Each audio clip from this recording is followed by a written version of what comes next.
USP2. Today I'm going to talk about the ecological footprint quiz. Basically what the footprint quiz measures is the amount of earths it would take to sustain a person like you. So, for starters, the global averages are as follows.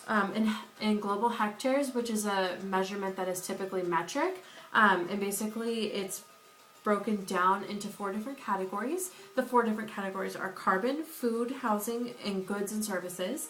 The global average for carbon is 6.77, for food 7.13, for housing 2.79, and for goods and services 6.78.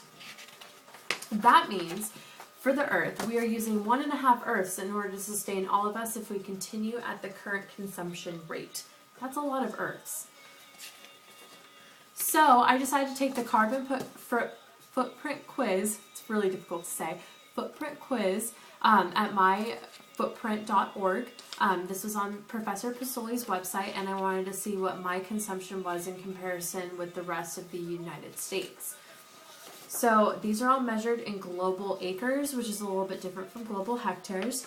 My carbon footprint is 46.91 global acres, and the US, this is 91.43 global acres, so I'm currently below the global acreage of the US. Awesome. My food footprint is 42.89 global acres versus 65.74 global acres. Food is usually measured based on what type of diet you have. I happen to be a vegetarian, where you get your food from, whether it's sustainable, stuff like that.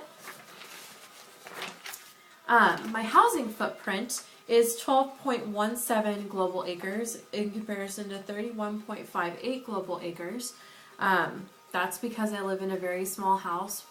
My unit is about 5 units within the building total. We don't really have a lot of electrical appliances. We don't use gas or wood, which kind of helps out, so that's kind of nice. And then my goods and services footprint is 33.83 global acres versus the US, which is 57.66 global acres.